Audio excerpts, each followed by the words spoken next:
Bonjour, Zofia, je suis psychologue, thérapeute, hypnothérapeute et je vous invite aujourd'hui dans notre atelier trouver ensemble astuces pour s'en sortir de cette prison qui est l'alcool. Donc c'est un sujet qui nous touche tous parce que qui n'a pas connu la famille qui était détruite à cause d'alcool, les couples, l'entreprise. C'est un sujet qui nous touche et qui nous concerne, donc pourquoi pas. Même si tu n'as pas de problème avec l'alcool et tu veux regarder cette vidéo, tu peux donner astuces ou tu peux donner juste le titre des vidéos aux autres. Et personne aujourd'hui est à l'abri de cette maladie, on appelle maladie. En plus, c'est une maladie honteuse. On ne parle pas, on ne veut pas parler. Le sujet, il est tabou, plus en plus mort, plus en plus maladie à cause d'alcool, mais on parle très très peu. Comment sommes-nous tombés dans la piège des plantes carnivores, dans la piège fatale, j'appelle ça la piège fatale. Donc pour commencer cet exposé, je vais vous raconter une petite histoire. C'est une histoire d'une mouche très sympathique. Comme toutes les mouches, je la survolais près des mois de mai. Il y avait beaucoup de fleurs ces mois de mai, abondance de fleurs dans les prés. Mais il y avait une fleur qui n'était pas comme les autres. Et puis déjà, il y avait pas mal de mouches qui barbotaient dans cette fleur-là. La fleur y dégageait odeur, parfum, couleur, pas comme les autres. La mouche, il s'approche de la plante. Et puis en plus, c'est très très joyeux. Dans cette piège, la mouche y rentre, le fleur il se ferme. Piège fatal, plante carnivore. C'est notre histoire aussi que, souviens-toi, à premier cuite, 16-17 ans, c'est cette époque, printemps dans notre vie, quand vous tout goûtez dans toute cette innocence, on veut tout essayer, on suit les autres, on fait tout comme les autres. Aujourd'hui, tout le monde y boit, hein, donc on va comme tout le monde, et on ne sait pas même la piège qui nous attend, ce qu'on appelle la piège fatale. On marche comme sur une corde raide, tomber.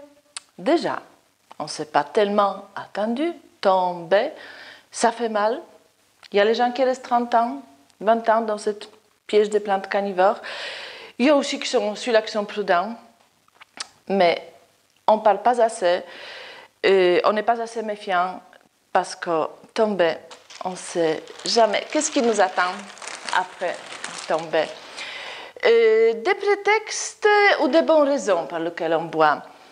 Pourquoi je bois, comment je bois. Encore, entre les hommes et les femmes, il y a une différence de motivation, de consommation d'alcool. Chez nous, la femme, alcool, en principe, c'est la solitude. Séparation, deuil, abandon. Je suis seule, donc je bois. Et puis cette bouteille, il sera toujours déguisé. Il prend toujours un masque. Allez, viens, tu sais, je t'aime, je serai toujours là. Tu es seule, mais la bouteille, elle est là. Tu seras plus joyeuse. Et je vais te donner les forces. Tu sais, ça ne va pas, tu es malade. Vous vous souvenez? Cet monologue qu'on attend, cet ego qui va se déguiser dans tous ces prétextes. Chez l'homme, en principe, l'alcool, c'est une impuissance. Impuissance, pas impuissance sexuelle, pas que impuissance sexuelle, impuissance vis-à-vis de la vie, vis-à-vis d'une situation, vis-à-vis de travail, chômage, argent, multiples raisons.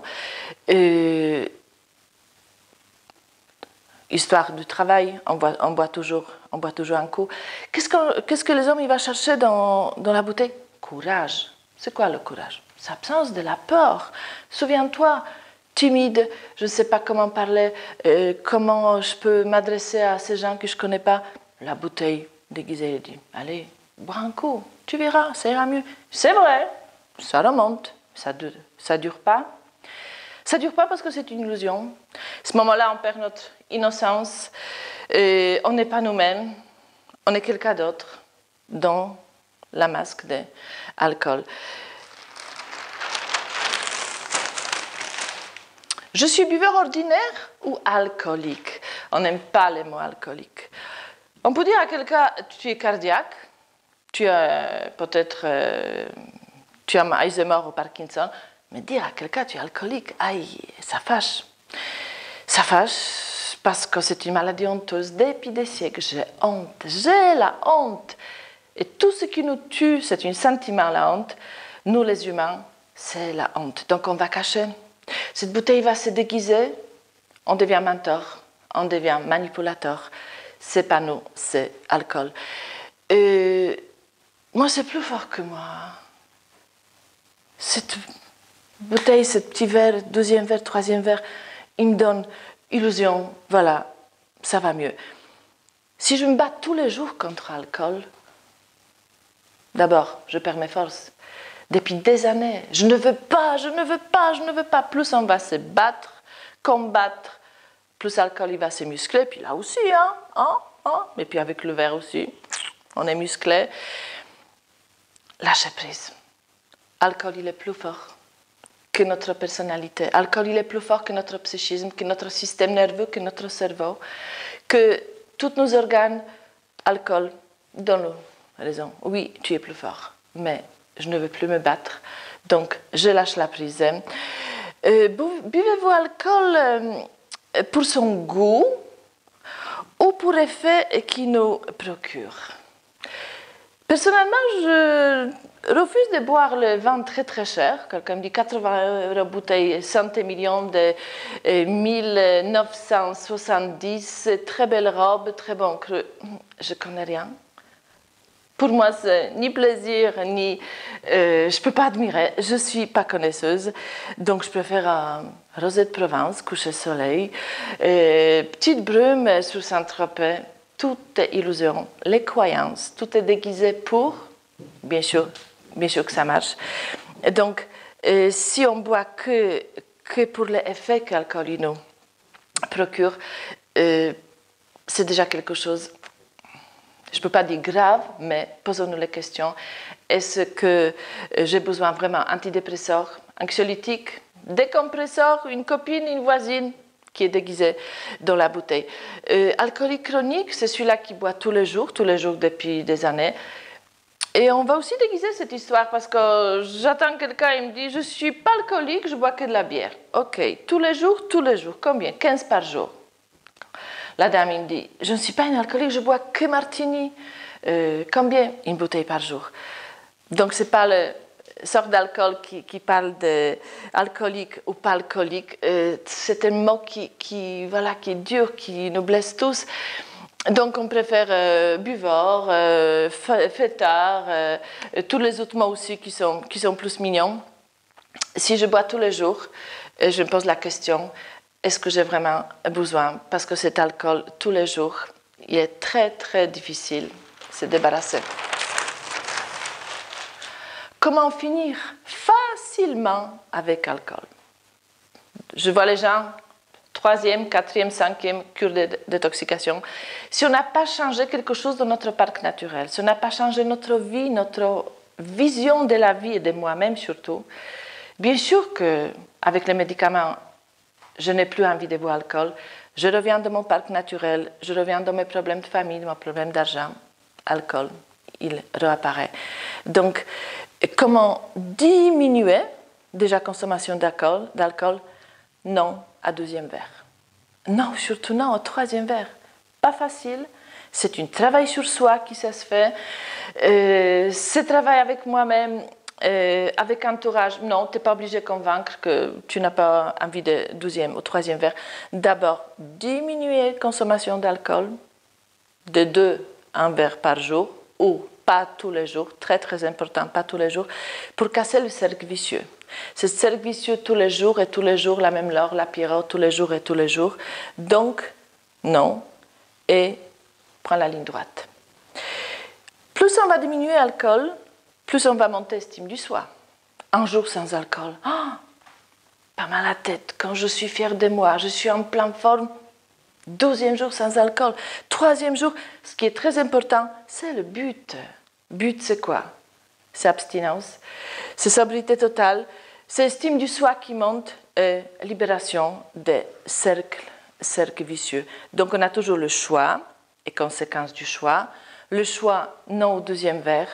Tu verras quand il monte l'estime de soi, comme on est fier. C'est estimer, se sentir capable de dire non merci. c'est pas bon pour moi. Non, je connais l'effet d'alcool, donc c'est non.